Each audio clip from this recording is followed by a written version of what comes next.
நாம் ஒன்றாக கூடி வந்து ஆண்டவரை வழிபட இயலாத இந்த சூழலில் நாம் இருக்கின்ற இடங்களில் இருந்து இந்த காணொலி காட்சியின் வழியாக தொழுகையிலே பங்கு கொண்டு ஆண்டவரை மாட்சிமைப்படுத்தி இறை ஆசி பெற ஆயத்தப்படுகின்ற இறை மக்களாம் உங்கள் அனைவரையும் கல்லங்குழி சேகர சபையின் சார்பாக அன்போடு வாழ்த்துகிறோம். தந்தையாம் கடவுளாலும் அவருடைய திருமகனாம் இயேசு கிறிஸ்துவினாலும் உங்கள் எல்லாருக்கும் கிருபையும் சமாதானமும் உண்டாவதாக.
ஆண்டவருக்கு நன்றி செலுத்துங்கள்.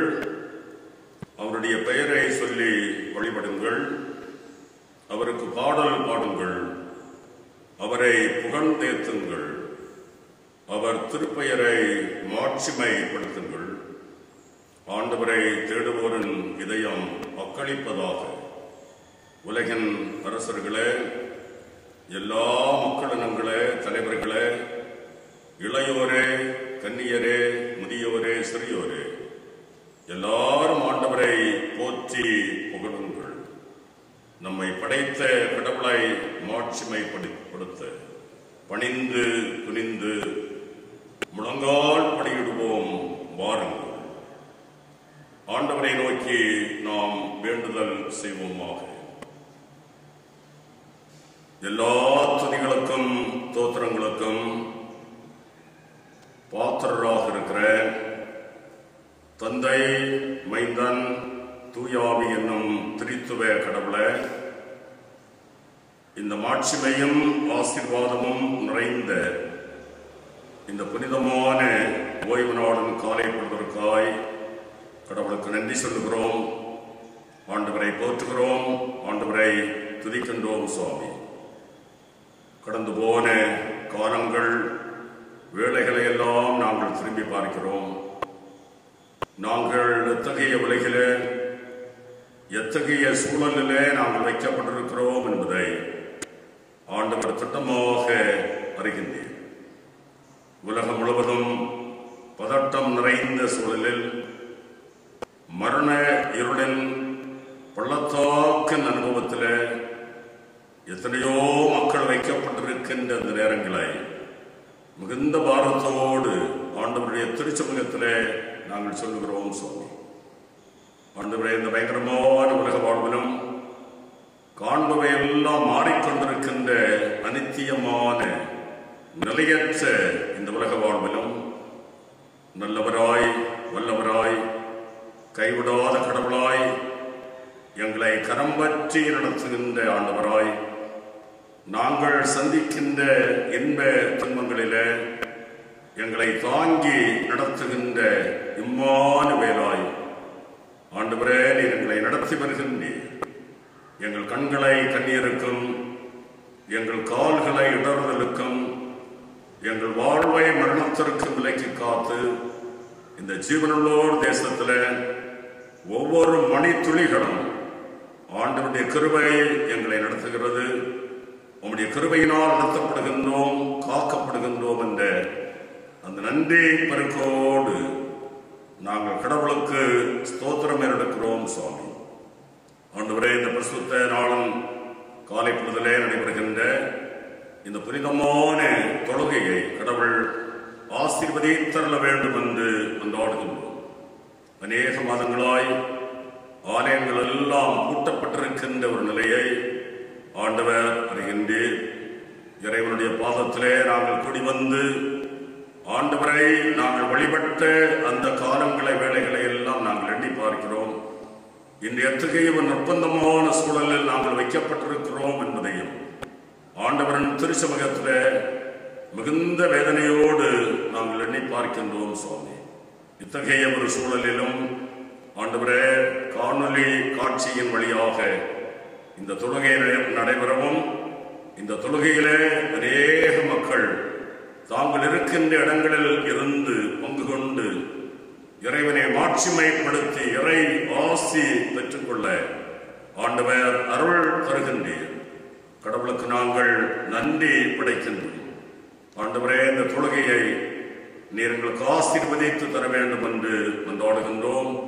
இந்த தொழுகையிலே இறைவனுடைய நிறைவான பிரசன்னம் தங்கி இருக்க வேண்டும் என்று நாங்கள் வேண்டுதல் செய்கிறோம்.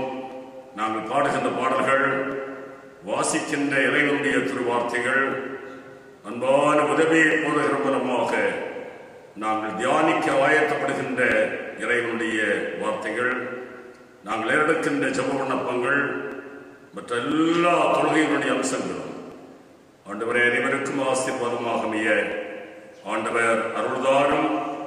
இந்த தொழுகையிலே நம்முடைய பிரசன்னத்தை முழுமையாக நாங்கள் உணர்ந்து இறைவன் தருகின்ற ஆசியை நிறைவாக நாங்கள் பெற்றுக்கொள்ள ஆண்டவரே கடவுள் அருள் தர வேண்டும் என்று சொல்லி ஆண்டவரை நோக்கி நாங்கள் மன்றாடுகின்றோம். எல்லா துதி, கனம், மகிமை அனைத்தையும் நாங்கள் உமக்கே படைக்கின்றோம். இவைகள் எல்லாவற்றையும் உம்முடைய திருமகனாம் இயேசு கிறிஸ்துவின் மூலமாய் தாழ்மையோடு ஜெபிக்கிறோம் பிதாவே, ஆமென். கடவுளின் திருநாம மாட்சிமைக்காக கிறிஸ்தவ மாலை புத்தகத்தில் 8வது கீதத்தை பாடி நம் ஆண்டவரை மாட்சிமைப்படுத்துவோம். 8வது கீதம் தேவாதி தேவா திருமறையோவா சிறியனுக்கிறங்காய் தேவா என்ற பாடல்.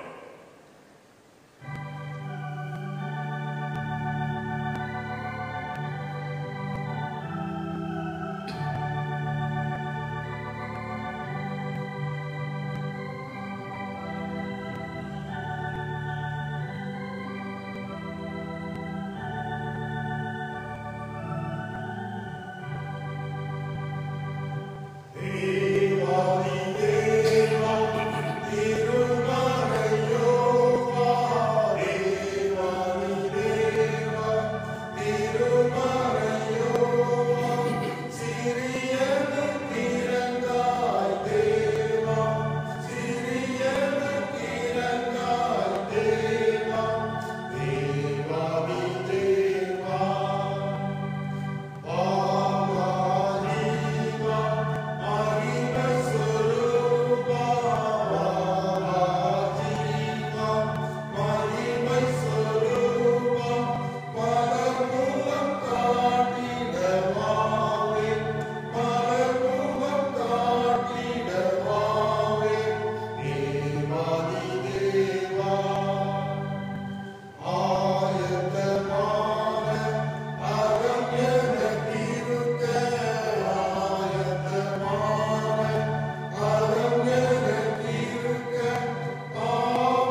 வாசிக்கும்படியாக தரப்பட்டிருக்கின்ற இந்த நாளுக்குரிய நற்செய்தி பகுதி தூய மார்க்குவன் நற்செய்தி நூல் 4வது அதிகாரம் வசனங்கள் 35 முதல் அந்த அதிகாரம் முடியவுள்ள இறை வார்த்தைகளை வாசிக்க கவனமாக கேளுங்கள்.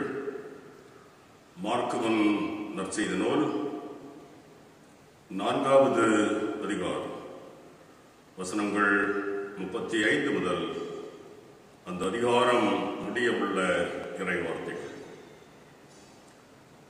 அன்று சாயங்காலத்தில் அவர் அவர்களை நோக்கி, அக்கறைக்கு போவோம் வாருங்கள் என்றார். அவர்கள் ஜனங்களை அனுப்பிவிட்டு அவர் படவில் இருந்தபடியே அவரை கொண்டு போனார்கள். வேற படகுகளும் அவரோட கூட இருந்தது. அப்பொழுது பலத்த சுழல் காற்று உண்டாகி படகு நிரப்பத்தக்கதாக அலைகள் அதன் மேல் மோதிற்று. கப்பலின் பின்னணியத்தில் அவர் தரையணையை வைத்து நித்திரையாயிருந்தார். அவர்கள் அவரை எழுப்பி, போதகரே, நாங்கள் மடிந்து போகிறது உமக்கு கவலை இல்லையா என்றார்கள். அவர் எழுந்து காற்றை அதட்டி கடலை பார்த்து, இறையாதே, அமைதலாய் இரு என்றார். அப்பொழுது காற்று நின்று போய் மிகுந்த அமைதல் உண்டாயிற்று. அவர் அவர்களை நோக்கி, ஏன் இப்படி பயப்பட்டீர்கள்? ஏன் உங்களுக்கு விசுவாசம் இல்லாமற் போயிற்று என்றார். அவர்கள் மிகவும் பயந்து, இவர் யாரோ, காற்றும் கடலும் இவருக்கு கீழ்ப்படுகிறதே என்று ஒருவரோடு ஒருவர் சொல்லிக் கொண்டார்கள் என்றார் என்பதே. பாடம் முடிந்தது. கிறிஸ்துவே உமக்கு மாட்சிமை உண்டாவதாக.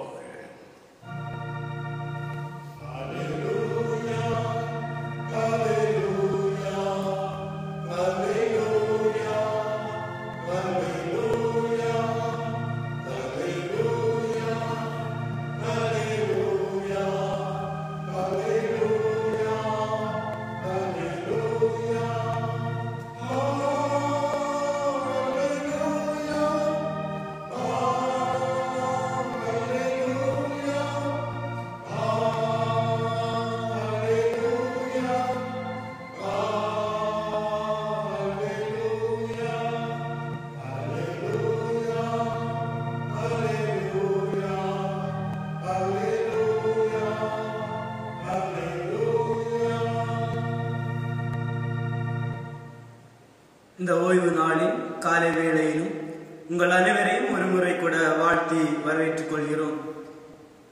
நாம் சற்று நேரம் சிந்தனைக்காக தெரிந்து கொள்ளப்பட்ட சுவிசேஷ பாடம் மார்க்கு எழுதின சுவிசேஷம் 4வது அதிகாரம் 35வது வசனம். மார்க் எழுதின சுவிசேஷம் 4வது அதிகாரம் 35வது வசனம். அவர் அவர்களை நோக்கி, அக்கறைக்கு போவோம் வாருங்கள் என்றார். சிந்தனைக்காக எடுத்துக்கொண்ட தலையங்கம் அக்கறைக்கு போவோம் வாருங்கள். நாம் சிந்திப்பதற்கு ஆயத்தமாக நாம் அனைவரும் தலைகளை தாழ்த்தி ஜெபம் செய்வோமாக. அன்பும் இரக்கமும் கிருபையும் நிறைந்த எங்கள் நல்ல ஆண்டவரே, இந்த ஓய்வு நாளின் காலை வேளையிலும் உம்மை நாங்கள் நன்றியோடு துதிக்கிறோம், ஸ்தோத்தரிக்கிறோம். இந்த வேளையிலும் உம்முடைய வார்த்தைகளை நாங்கள் தியானிக்க முற்படுகிறதை நீ காண்கிறீர். இந்த காணொலி காட்சியின் மூலமாக உம்முடைய வார்த்தைகளை கேட்கிற உம்முடைய பிள்ளைகளை நீர் ஆசீர்வதியும். ஆண்டவரே, இந்த வார்த்தைகளின் மூலமாக உடைய வாழ்க்கையிலே நல்ல நன்மைகளை செய்து நீர் அவர்களை ஆசீர்வதித்து வழிநடத்த வேண்டும் என்று செபிக்கிறோம். உம்முடைய வார்த்தைகளை கொடுக்கிற அடியானையும் ஆசீர்வதியும். சுயம் என்னில் வெளிப்படாதவாறு என்னை உம்முடைய செட்டைகளை மறைத்து நீர் வெளிப்பட வேண்டும் என்று இறை மைந்தனாகிய இயேசு கிறிஸ்துவின் வழியாய் செபிக்கிறோம் நல்ல பிதாவே, ஆமென். எடுத்துக்கொண்ட தலையங்கம் அக்கறைக்கு போவோம் வாருங்கள். ஆதார வசனம், அவர் அவர்களை நோக்கி அக்கறைக்கு போவோம் வாருங்கள் என்றார். இந்த வேத பகுதியானது நமக்கு அனைவருக்குமே தெரிந்த ஒரு வேத பகுதிதான். இது எந்த இடத்தில் ஆண்டவராகிய இயேசு கிறிஸ்து சொல்கிறார் என்றால், மார்க் எழுதின சுவிசேஷம் 4வது அதிகாரம் 1வது வசனத்திலே கூறப்படுகிறது, அவர் மறுபடியும் கடல் ஓரத்திலேயே போதகம் பண்ண தொடங்கினார். திரளான ஜனங்கள் அவரிடத்தில் கூடி வந்தபடியால் அவர் கடலிலே நின்று ஒரு படவில் ஏறி உட்கார்ந்தார். ஜனங்கள் எல்லாரும் கடற்கரையில் நின்றார்கள். இது ஆண்டவராகிய இயேசு கிறிஸ்து கடல் வழியாய் பிரயாணம் செய்யும் போது ஆண்டவர் ஜனங்களுக்கு போதனை செய்கிற ஒரு நிகழ்வு. அந்த வேளையில் அந்த கடற்பகுதியிலே ஆண்டவராகிய இயேசு கிறிஸ்து வார்த்தைகளை சொல்லி முடித்துவிட்டு பின்பு சீஷர்களோடு சொல்லுகிறார், நாம் அக்கறைக்கு போவோம் வாருங்கள் என்று. அக்கறைக்கு போவோம் வாருங்கள் என்ற சொல்லுக்கு பல அர்த்தங்கள் கூறப்படுகிறது. பழைய இடத்திலிருந்து ஒரு புதிய இடத்திற்கு செல்வது, அல்லது நம்முடைய வாழ்க்கையை நாம் பார்த்தோம் என்றால் நம்முடைய பழைய வாழ்விலிருந்து நம்மை புதிய வாழ்வுக்காக மாற்றிக்கொள்கிற ஒரு நிகழ்வு. நாம் ஒரு இடத்திற்கு பிரயாணம் செல்ல வேண்டும் என்றாலும் நாம் ஒரு இடத்திலிருந்து மற்றொரு இடத்திற்கு நாம் பிரயாணம் செய்துதான் ஆக வேண்டும். இப்படிதான் பல அர்த்தங்கள் இதற்கு சொல்லப்படுகிறது. நம்முடைய வாழ்க்கையிலும் ஒரு பயணத்தை நாம் எடுத்துக்கொண்டோம் என்றால் நம்முடைய அன்றாட வாழ்க்கையிலே நமக்கு தினமும் பயணங்கள் இருக்கிறது, சர்வ சாதாரணம். அதே போல்தான் அதில் அந்த பயணத்திற்கு ஒரு தொடக்கமும் உண்டு, ஒரு முடிவும் உண்டு.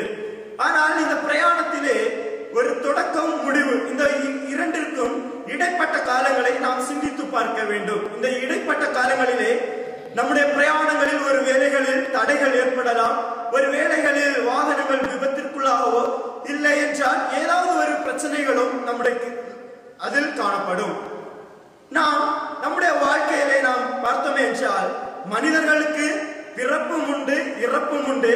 பிறப்பிற்கும் இறப்பிற்கும் இடையே நாம் எவ்வாறாக நாம் வாழ்கிறோம், ஆண்டவருக்காக நாம் எவ்வாறாக செயல்படுகிறோம், ஆண்டவருடைய வழியிலே நாம் எவ்வாறாக நடக்கிறோம் என்று நம்மை நாம் சிந்தித்து பார்க்க வேண்டும். நாம் இந்த மார்ச் மாதம் கடைசி வாரம் முதல் நம்முடைய இல்லங்களிலே நாம் தங்கி இருக்கிறோம். ஏனென்றால் கொள்ளை நோய் இந்த உலகத்தையே ஆட்டி படைத்துக் கொண்டிருக்கிறது. இந்த கொள்ளை நோயின் மத்தியிலே நாம் இல்லங்களிலே நாம் இருக்கிறோம். இந்த காலகட்டங்களிலே நாம் ஆண்டவருக்காக எவ்வாறு செயல்படுகிறோம், எவ்வாறாக சாட்சி உள்ளவர்களாக, எவ்வாறு விசுவாசம் உள்ளவர்களாக நாம் செயல்படுகிறோம் என்று நாம் சிந்தித்து பார்க்க வேண்டும். அனுதினமும் நம்மை போஷித்து வழிநடத்துகிறவர் நம்முடைய ஆண்டவராகிய இயேசு கிறிஸ்து. இந்த கொள்ளை நோயின் மத்தியிலும் நம்மை அதிசயமாய் அற்புதமாய் நம்மை வழிநடத்தி கொண்டிருக்கிறார் அல்லவா? நாம் எவ்வாறாக ஆண்டவருக்கு செயல்படுகிறோம் என்று நாம் சிந்தித்து பார்க்க வேண்டும். மார்க் எழுதின சுவிசேஷம் 4வது அதிகாரம் 35வது வசனம் முதல் 41 வரை நாம் பார்த்தோம் என்றால் இந்த வார்த்தைகளை கொண்டு 3 தலையங்கத்தின் கீழே நாம் சிந்திக்க முற்படுவோம். முதலாவது அலைகள் நிறைந்த வாழ்வு. அலைகள் நிறைந்த வாழ்வு ஆதாரமாக எடுத்துக்கொண்ட வேத பகுதி மார்க் எழுதின சுவிசேஷம் 4வது அதிகாரம் 37வது வசனம் இவ்வாறாக கூறுகிறது, அப்பொழுது பலத்த சுழல் காற்று உண்டாகி படகு நிரம்பத்தக்கதாக அலைகள் அதன் மேல் மோதிற்று. இந்த நிகழ்வும் நமக்கு தெரிந்த ஒன்றுதான். ஆண்டவராய இயேசு கிறிஸ்துவும் சீஷர்களும் படகிலே பிரயாணம் செய்து கொண்டிருக்கிறார்கள். அந்த பிரயாண வேளைகளில் அந்த பிரயாணத்திலே அந்த கடலிலே ஒரு பெருங்காற்றும் பெரும் அலைகளும் உண்டாகிறது. அந்த வேளையிலே அந்த கப்பலை இந்த அலைகள் மோதுகிறது. நம்முடைய வாழ்க்கையை நாம் சிந்தித்து பார்ப்போம். ஒருவேளை நாம் கடலிலே பிரயாணம் செய்யும் போது அந்த படகிலே அந்த பெரும் வெள்ளமானது படகிலே நிரம்பிவிட்டால் நிச்சயமாக அந்த படகு கவிழ்ந்துவிடும். ஒருவேளை அந்த கடல் நீரானது அந்த கப்பலிலே நிரம்பாதவாறு இருந்தால் நாம் அதில் பிழைத்திருப்போம். ஆனால் இந்த இடத்திலே பாருங்கள், ஆண்டவராகிய இயேசு கிறிஸ்து சீஷர்களோடு இருந்து அந்த அலை நிறைந்த வாழ்க்கையிலே அவர்களோடு பிரயாணம் செய்கிறார். இதே நிகழ்வு லூக்கா எழுதின சுவிசேஷம் 8வது அதிகாரம் 33வது வசனத்திலும் இதே சூழ்நிலையை தான் குறிப்பிடுகிறார்.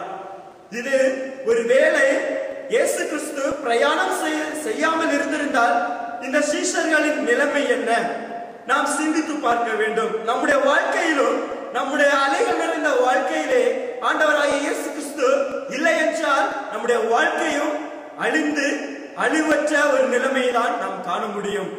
நம்முடைய வாழ்க்கையிலே ஆண்டவரை நாம் நேசித்து ஆண்டவருக்காக வாழும்போது ஆண்டவராகிய இயேசு கிறிஸ்து நம்முடைய வாழ்க்கையிலே அநேக ஆசீர்வாதங்களை நமக்கு தர விரும்புகிறார். அதன் மூலமாக அவருடைய பிரயாணங்களில் ஆண்டவர் இருந்து அந்த பிரயாணத்தை வெற்றிகரமுள்ள ஒரு பிரயாணமாக செயல்படுகிறது. ஒருவேளை ஆண்டவர் அதில் செயல்படவில்லை என்றால் சீஷர்கள் நிச்சயமாக அழிந்து போயிருப்பார்கள். ஏனென்றால் சீஷர்களுக்கு ஆண்டவராய் இயேசு கிறிஸ்து அவர்களோடு இருக்கிறார் என்ற ஒரு நம்பிக்கை இல்லாமல் அவர்கள் விசுவாச வாழ்க்கையிலும் அற்றவர்களாக காணப்படுகிறார்கள். நம்முடைய வாழ்க்கையிலும் விசுவாசமற்றவர்களாக, நம்பிக்கையற்றவர்களாக இந்த காலகட்டங்களிலே நாம் செயல்படுவோம் என்றால் நம்முடைய வாழ்க்கை கேள்விக்குறையாக காணப்படும். எனவே நாம் இந்த அலைகள் நிறைந்த வாழ்க்கையிலும் ஆண்டவருக்காக அதிகமாக நாம் செயல்பட வேண்டும் என்று வேதாகமம் கூறுகிறது. நாம் கிறிஸ்தவர்களாய் இருக்கிறோம். நாம் கிறிஸ்தவர்களாய் இருந்தும் ஆண்டவருக்காக நாம் எவ்வாறு செயல்படுகிறோம்? நாம் திருச்சபைக்கு வருகிறோம், ஆண்டவரை நாம் தொழுது கொள்கிறோம். ஆனால் நம்முடைய வாழ்க்கையிலேயே ஒரு விசுவாசம் அற்ற ஒரு வாழ்க்கையை நாம் கண்டு கொண்டிருக்கிறோம். நாம் ஆலயத்திலே வந்து ஜெபம் செய்வது நம்முடைய விசுவாச வாழ்க்கைக்காகவும் நம்முடைய குடும்பங்களுக்காகவும் நம்முடைய வாழ்க்கையிலேயே ஆண்டவர் நன்மையினை செய்ய வேண்டும் என்றுதான் நாம் ஆலயத்திலே வந்து தொழுது கொள்கிறோம். ஆனால் அந்த வாழ்க்கை நம்மிடத்திலே எவ்வாறாக காணப்படுகிறது, சமுதாயத்திலே எவ்வாறு காணப்படுகிறது என்று நாம் இந்த காலை வேளையிலும் நாம் சிந்தித்து பார்க்க வேண்டும். இரண்டாவதாக அச்சமடைந்த சீஷர்கள் எடுத்துக்கொண்ட வேத பகுதி மார்க் எழுதின சுவிசேஷம் 4வது அதிகாரம் 38வது வசனம் இவ்வாறாக கூறுகிறது. போதகரே, நாங்கள் மடிந்து போகிறது உமக்கு கவலை இல்லையா என்றார்கள். இது திருவிவிலியத்திலே இவ்வாறாக கூறப்படுகிறது. போதகரே, சாக போகிறோமே, உமக்கு கவலை இல்லையா என்று சொல்லி அவரை எழுப்பினார்கள். பாருங்கள், ஆண்டவராகிய இயேசு கிறிஸ்து படகிலே நித்திரையாக இருந்த வேளைகளில் இந்த சீஷர்கள் அச்சமடைந்து ஆண்டவரை எழுப்பி, ஆண்டவரே எங்களுக்கு உதவி செய்யும், நாங்கள் மாண்டு போகிறோமே என்று ஆண்டவரை எழுப்புகிறார்கள். ஆனால் ஆண்டவர் அனைத்தையும் அறிந்த ஒரு ஆண்டவராக செயல்படுகிறார். நாம் இந்த உலகத்தையும் எடுத்துக்கொள்வோம். இந்த கொள்ளை நோயானது வெட்டுக்கிளிகளின் தாக்கமானதும் நம்முடைய வேதாகமத்திலே கூறப்பட்டிருக்கிற ஒரு நிகழ்வு. அந்த நிகழ்வு ஏன் கூறப்பட்டிருக்கிறது என்றால், இன்றைக்கு கிறிஸ்தவர்களாகிய நாம் பாவத்திலே மாண்டு போய் கொண்டிருக்கிறோம். நம்முடைய வாழ்க்கையிலே அநேகமான பாவ காரியங்கள் செயல்படுகிறது. இந்த உலகத்தையே நாம் எடுத்து பார்த்தோம் என்றால் உலக மக்கள் மத்தியிலே அவ்வளவு பாவங்கள் நிறைந்த ஒரு வாழ்க்கை காணப்படுகிறது. ஒருவன் கூட நீதிமான் என்று சொல்லக்கூட அவர்களால் முடியாத ஒரு சூழ்நிலை. இதன் மூலமாக தான் ஆண்டவர் கொள்ளை நோயையும் வெட்டுக்கிளிகளையும் தேசத்திலே உருவாக்கி ஆண்டவர் நம்மை ஆண்டவரை நோக்கி பார்க்கும்படியாக இந்த காலகட்டங்களிலே நமக்கு தந்திருக்கிறார். ஆனால் அச்சத்தோடும் கலக்கத்தோடும் நாம் இந்த தேசத்திலே வாழ்ந்து வந்து கொண்டிருக்கிறோம். இந்த காலகட்டங்களிலே நாம் அச்சமடையாமலும் கலக்கமடையாமலும் ஆண்டவருக்காக நாம் அதிகமாய் செயல்படுவோம் என்றால் இந்த அச்சம் நிறைந்த வாழ்க்கையிலிருந்து ஒரு முழுமையான விடுதலை, ஒரு முழுமையான விசுவாசத்தையும் நாம் பெற்றுக்கொள்வோம் என்பதில் எந்த ஒரு சந்தேகமே இல்லை. பொதுவாக மனிதர்கள் மத்தியிலே அச்சமடைவது ஒரு இயல்பான ஒரு காரியம்தான். ஒருவர் ஒரு நிமிடத்திற்கு முன்பாக நல்ல முறையிலே அவர்கள் நடக்கிறார்கள் என்றால் மறு நொடியிலே அவருடைய வாழ்க்கை இந்த உலகத்தை விட்டு முடிந்து போகிறது. அதை கண்டு மனிதர்களாகிய நாம் அச்சம் கொள்கிறோம். அது மட்டுமல்ல, நம்முடைய வாழ்க்கையிலே ஆச்சரியப்படத்தக்க விதமான செயல்பாடுகளும் நம்முடைய வாழ்க்கையிலே காணப்படுகிறது. அதன் மூலமாகவும் நாம் அச்சம் அடைகிறோம். அந்த அச்சம் கொள்ளும்போது நம்முடைய வாயின் வார்த்தைகள் எவ்வாறாக இந்த உலகத்திலே செயல்படுகிறது என்று நாம் சிந்தித்து பார்க்க வேண்டும். இந்த காலகட்டங்களிலே லாக்டவுன் என்ற ஒரு பிடியின் மூலமாக நாம் இல்லங்களிலே அமர்ந்திருக்கிறோம். நம்முடைய வாழ்க்கை ஆண்டவருக்காக சிந்திக்க தந்த ஒரு காலகட்டமாக இது காணப்படுகிறது. நாம் எவ்வாறாக சிந்திக்கிறோம்? இந்த காலகட்டங்களிலே நாம் ஆண்டவருக்காக அதிகமாக பிரயாசப்படும் போது ஆண்டவர் நமக்கு அதிகமான ஆசீர்வாதங்களை வைத்திருக்கிறார். வேதாகமத்திலே சொல்லப்பட்டிருக்கிறது, உலகத்திலே நான் சேமத்தை உருவாக்குவேன், அதன் மூலமாக மக்கள் மத்தியிலே இரட்டிப்பான ஆசீர்வாதங்களையும் தருவேன் என்று ஆண்டவராகிய இயேசு கிறிஸ்து வேதாகமத்திலே அழகாக கூறப்பட்டிருக்கிறார். ஆனால் நாம் அச்சத்தோடும் கலக்கத்தோடும் வாழாமல் கிறிஸ்துவுக்காக நாம் செயல்படுவோம் என்றால் நம்முடைய வாழ்க்கை ஒரு வெற்றிகரமான ஒரு வாழ்க்கையாக காணப்படும். நம்முடைய வாழ்க்கையானது எவ்வாறு காணப்படுகிறது? அலைகள் நிறைந்த வாழ்வு, அச்சம் நிறைந்த ஒரு வாழ்வாக காணப்படுகிறது. இவை கிறிஸ்தவர்கள் மத்தியிலே காணப்படக்கூடாது என்று ஆண்டவர் சொல்கிறார். ஏனென்றால் இந்த அச்சமும் கலக்கமும் வரும்போது நாம் ஆண்டவரை அதிகமாக தேட வேண்டும்.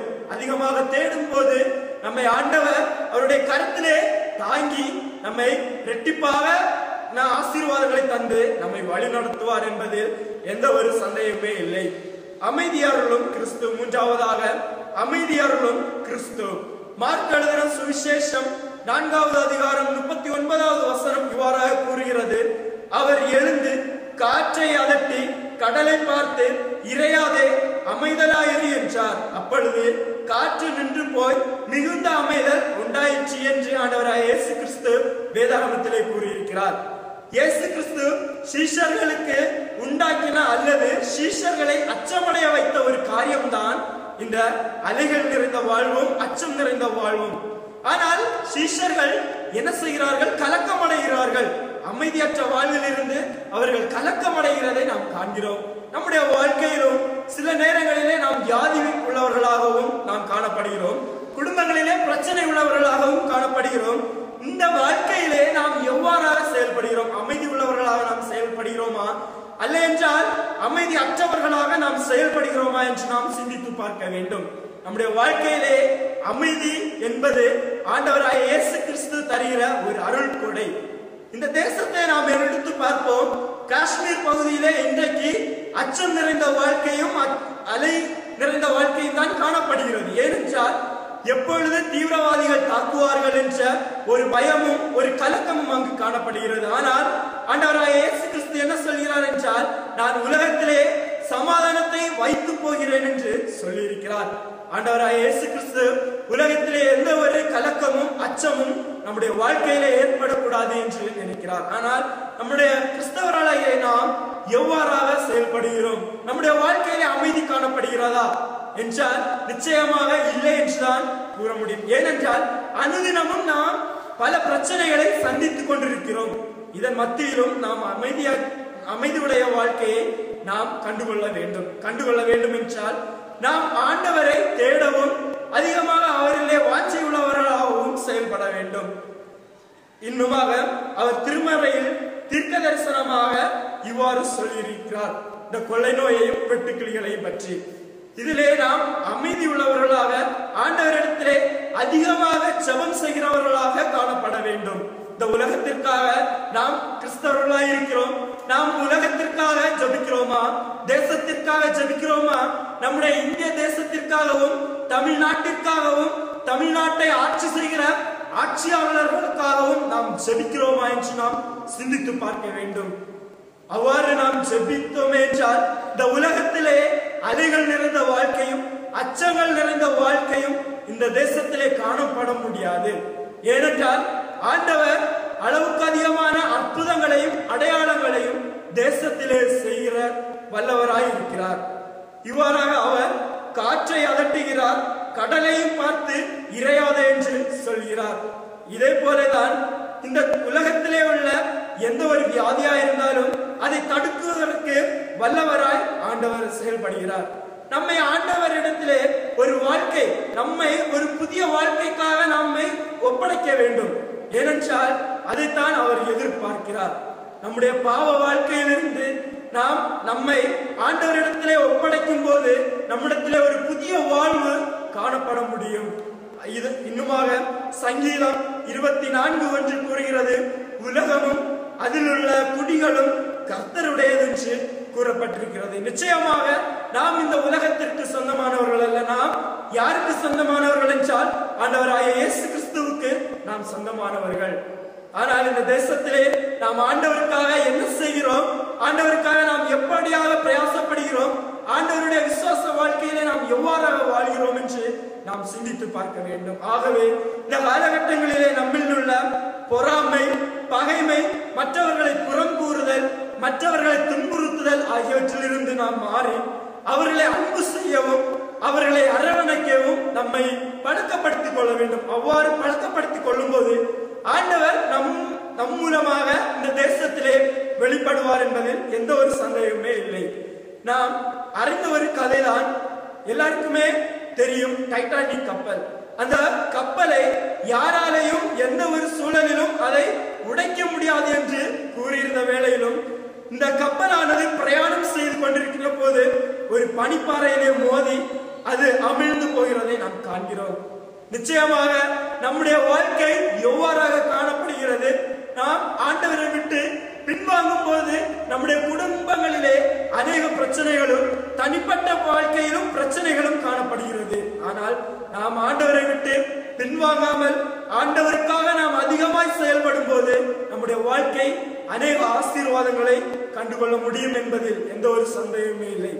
எனவே நாமும் இந்த கொள்ளை நோய் முடிவடைந்த போது ஆலயங்கள் திறக்கப்படும் போதும் நாம் ஆலயத்திலே வந்து நம்மை ஒரு புது மனிதர்களாக ஆண்டவருக்காக ஒப்படைக்கிற மனிதர்களாக நாம் செயல்படுவோம் என்று ஆண்டவராக இயேசு கிறிஸ்து எதிர்பார்த்து கொண்டிருக்கிறார்.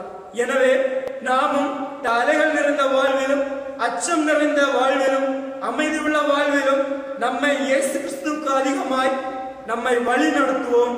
ஆண்டவர் தாமே இந்த வார்த்தைகளின் மூலமாக நம்மை ஆசீர்வதிப்பாராக. ஆமென். நாம் அனைவரும் இணைந்து அப்போஸ்தலர் கற்றுத்தந்த விசுவாச பிரமாணத்தை இணைந்து ஏறெடுப்போம். வானத்தையும் பூமியையும் படைத்த சர்வ வல்லமையுள்ள பிதாவாகிய கடவுளின் விசுவாசிக்கிறேன்.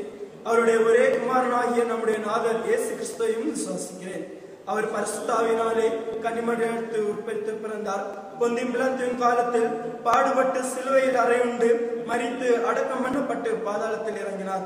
3ஆம் நாள் மரித்தொழிலிருந்து எழுந்தருளினார். பரமண்டலத்துக்கு ஏறி சர்வ வல்லமையுள்ள பிதாவின் கடவுளின் வலது பாசத்தை வீற்றிருக்கிறார். அவரிடத்திலிருந்து உயிர்லோரையும் மரித்தோரையும் நியாயந்தீர்க்க வருவார். பரிசுத்தாவியையும் விசுவாசிக்கிறேன். பொதுவாக இருக்கிற பரிசுத்த சபையும் பரிசுத்தவான்களுடைய ஐக்கியமும் பாவ மன்னிப்பும் சரீர உயிர்த்தெழுதலும் நித்திய ஜீவனும் உண்டு என்று விசுவாசிக்கிறேன். ஆமென். நாம் தொழுகைக்கு நிறைவாக ஞான பாடலன் 221 பாடுவோம். ஞான பாடலன் 221. கடல் கொந்தளித்து பொங்க கப்பல் ஆடி செல்கையில்.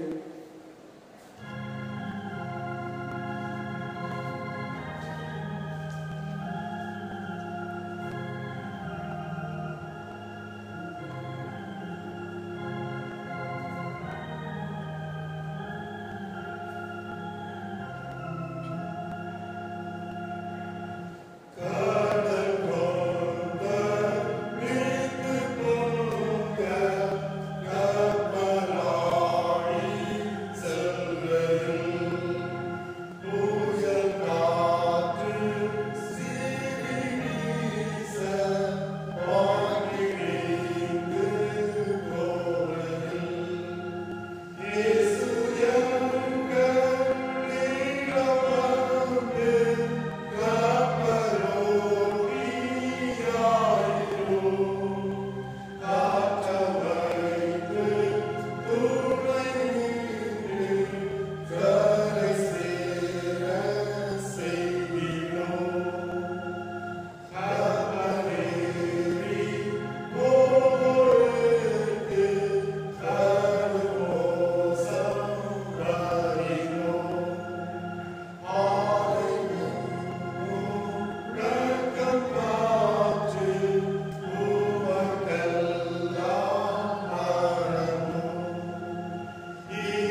நாம் வேண்டுதல் செய்வோமாக.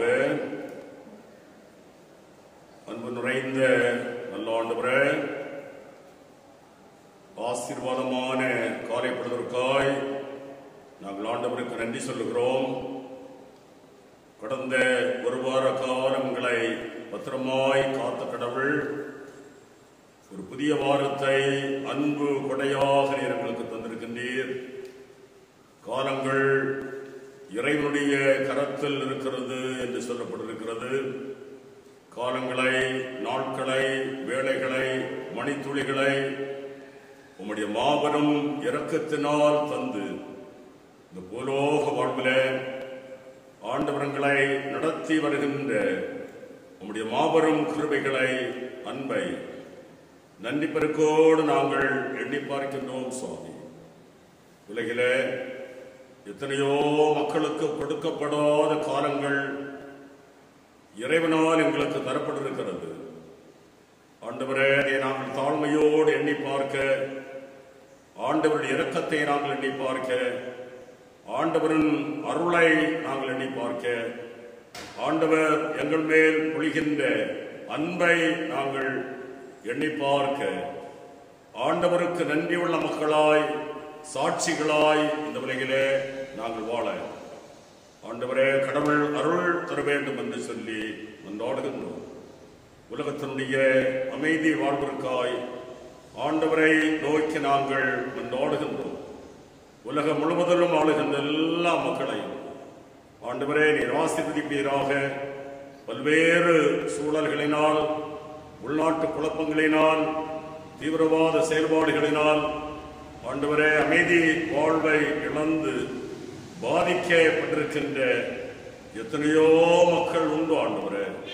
அந்த மக்களை எல்லாம் ஆண்டவருடைய சமூகத்தில் நாங்கள் நினைக்கின்றோம்.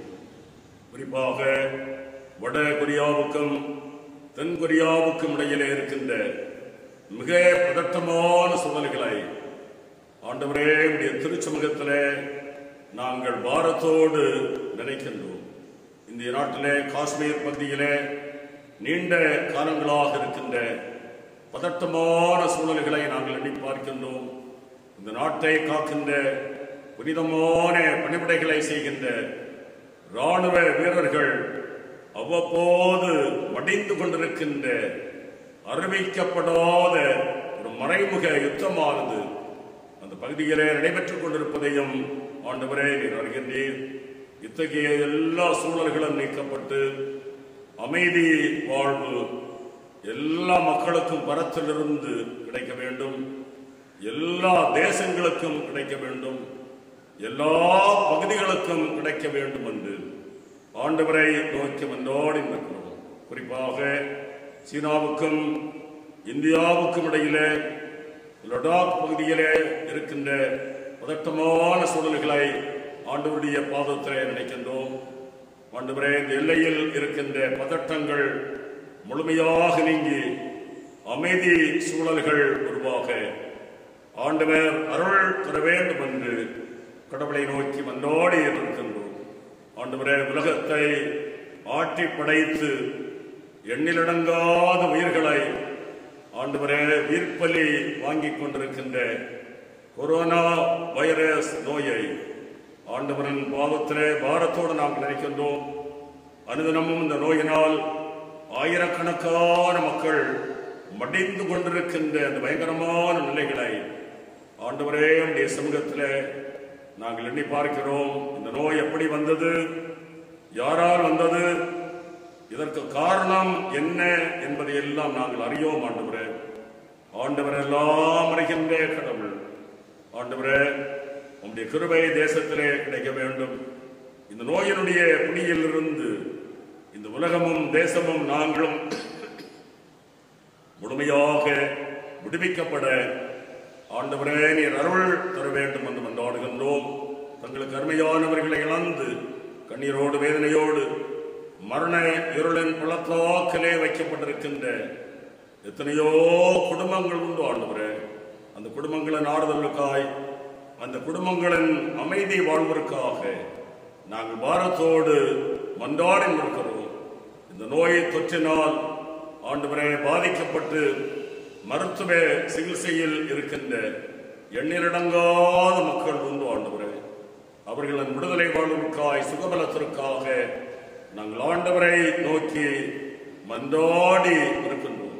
ஆண்டவரே, அந்த நோயின் பிடியில் இருந்து முழுமையாக எல்லா மக்களும் சுகமடைய ஆண்டவர் அருள் தர வேண்டும் என்று மன்றாடுகின்றோம். மிக பதட்டமான இத்தகைய சூழலிலும் மிகுந்த அர்ப்பணத்தோடு தங்களது உயிரை கூட துச்சமாக நினையாமல் ஆண்டவரே மருத்துவ பணிவிடைகளை பொறுப்போடு நிறைவேற்றுகின்ற புனிதமான மருத்துவர்கள், தாதியர்கள், மருத்துவ பணியாளர்கள், தூய்மை பணியாளர்கள், காவலர்கள் மற்றும் அரசு அதிகாரிகள், தொண்டு நிறுவனத்தை சார்ந்தவர்கள், இத்தகைய பல்வேறு நிலைகளிலே பல்வேறு பணிவிடைகளை செய்கின்ற எல்லா மக்களையும் ஆண்டவரே உடைய சமூகத்திலே நாங்கள் நினைக்கின்றோம்.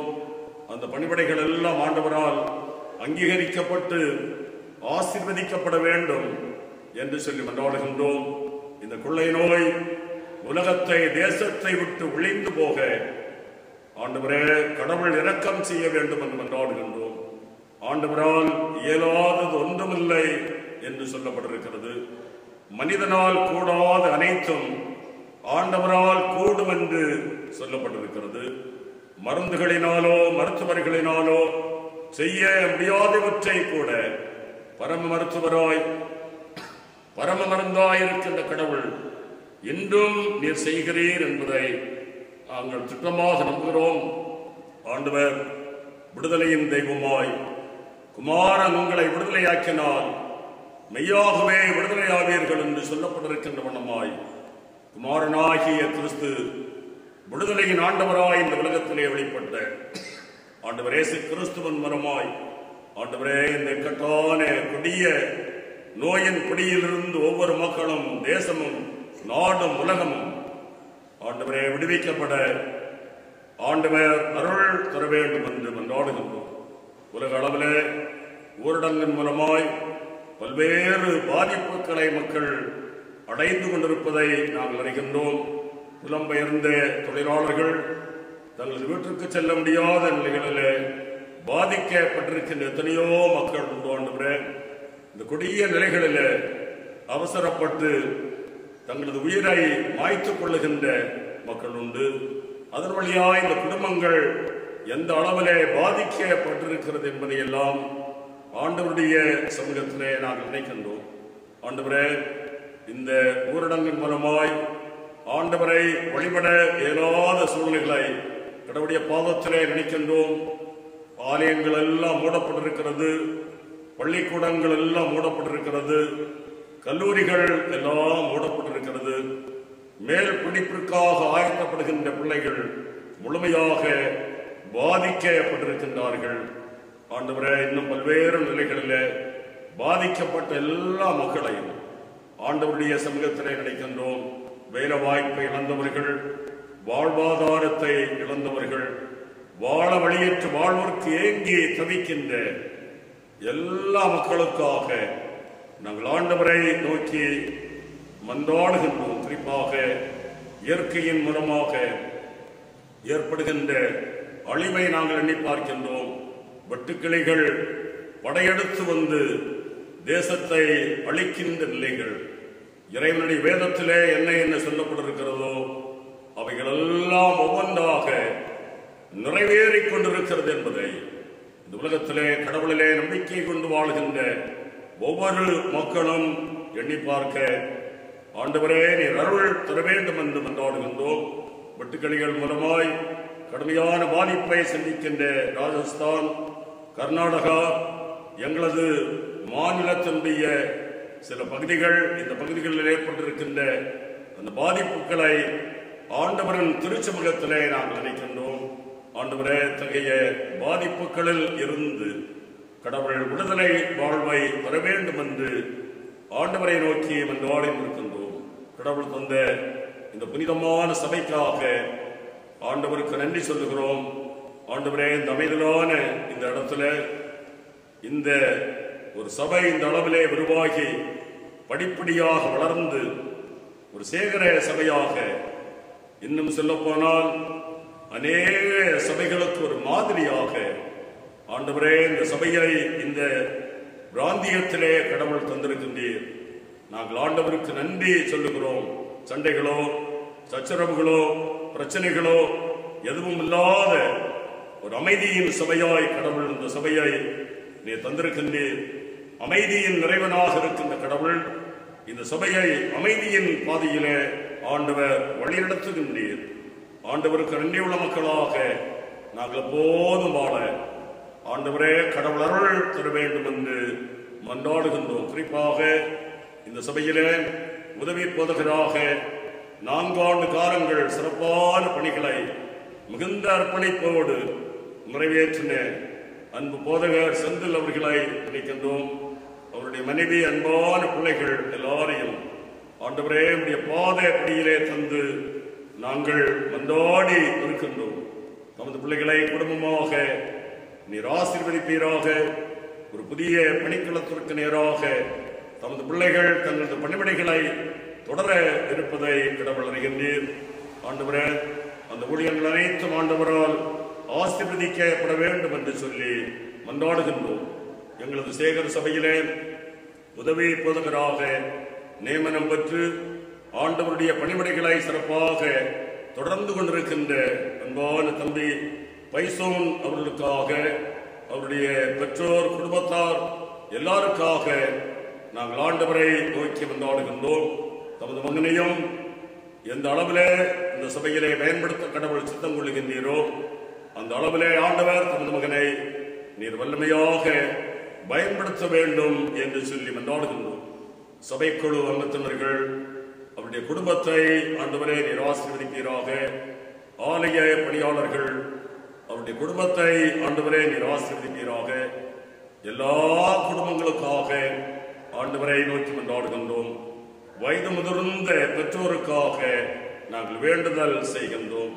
குடும்பத்தின் வாழ்விற்காய் வளர்ச்சிக்காய் உழைக்கின்ற அன்பு பெற்றோருக்காக நாங்கள் ஆண்டவரை நோக்கி மன்றாடுகின்றோம். குடும்பங்களிலே ஆண்டவர் தந்த எல்லா பிள்ளைகளையும் நாங்கள் நினைக்கின்றோம். சின்னம் சிறு குழந்தைகளை நினைக்கின்றோம். வாலிப வயதில் இருக்கின்ற அன்பான பிள்ளைகளை நினைக்கின்றோம்.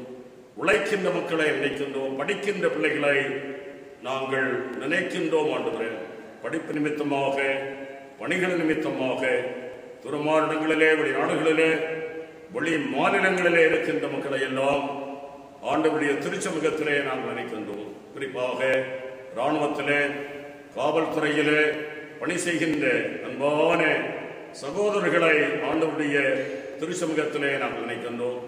எல்லா தமது மக்களையும் ஆண்டவரே நீர் ஆசீர்வதித்தருள வேண்டும் என்று மன்றாடுகின்றோம். ஆண்டவரே சபையினுடைய ஏழை எளிய மக்களுக்காக நாங்கள் ஆண்டவரை நோக்கி வேண்டுதல் செய்கின்றோம்.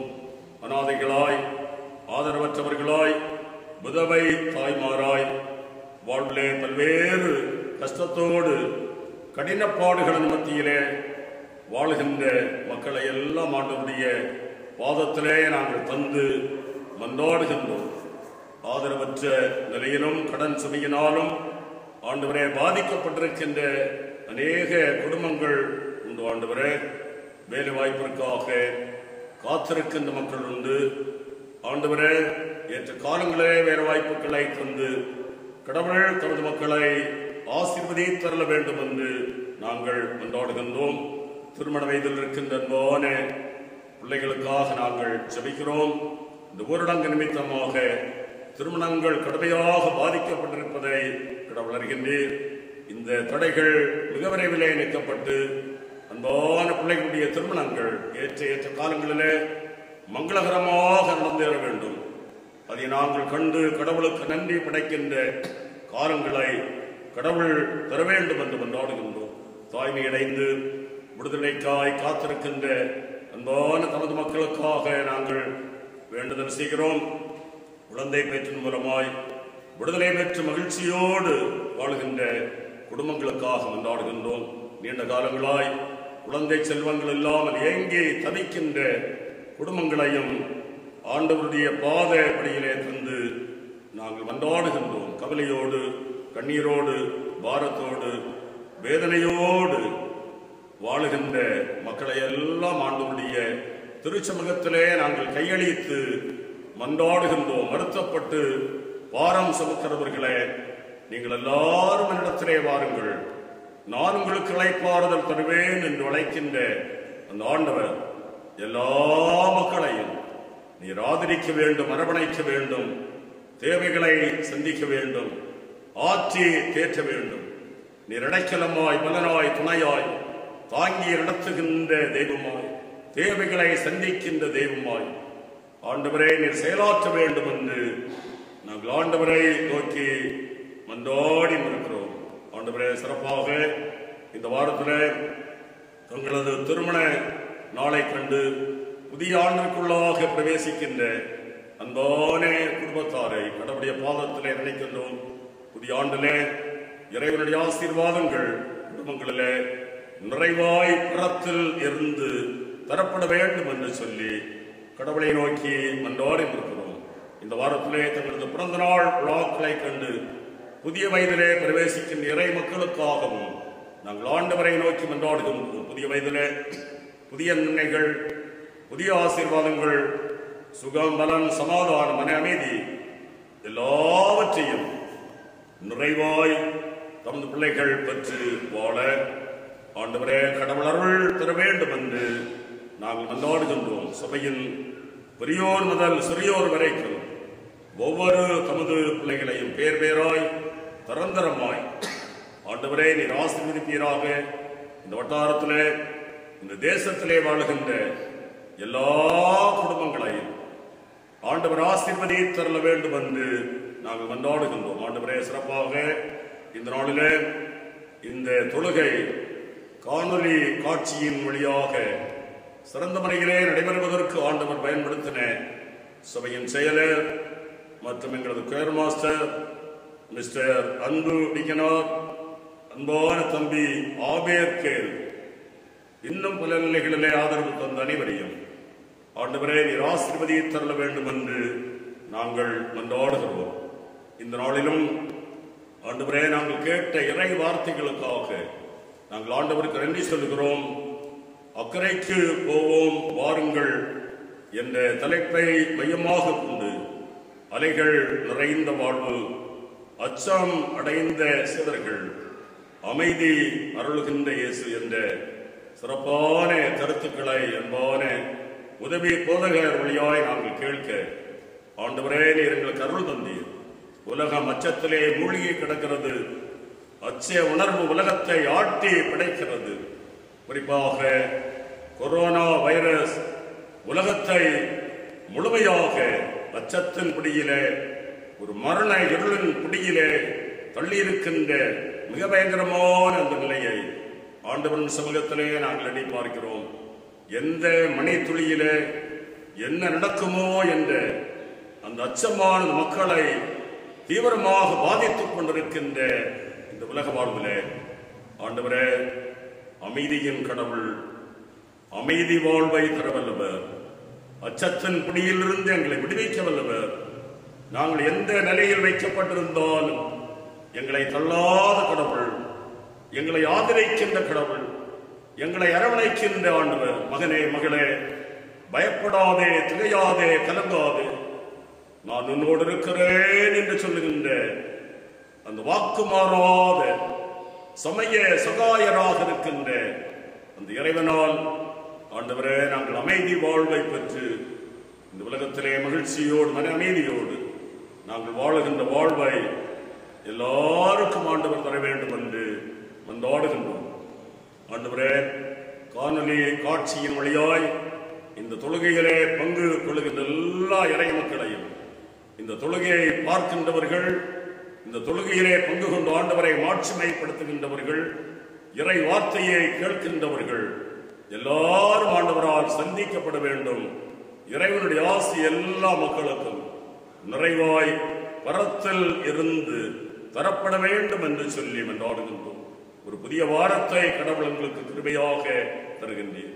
ஆண்டவரே, இந்த புதிய வாரம் எல்லா நிலையிலும் எங்களுக்கு ஆசீர்வாதமான வாரமாக ஆண்டவரே நாங்கள் அச்சம் நீக்கி அமைதியை பெறுகின்ற வாரமாக இந்த புதிய வாரம் எங்களுக்கு அமையட்டும் என்று சொல்லி மன்றாடுகின்றோம்.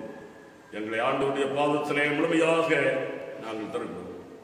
உம்முடைய இரக்கமுள்ள கிருபைக்கும் பராமரிப்பிற்கும் வழிநடத்துவதற்கும் எங்களை நாங்கள் கையளிக்கிறோம். இவைகள் எல்லாவற்றையும் உம்முடைய திருமகனாம் இயேசு கிறிஸ்துவின் மூலமாய் தாழ்மையோடு செபிக்கிறோம் பிதாவே.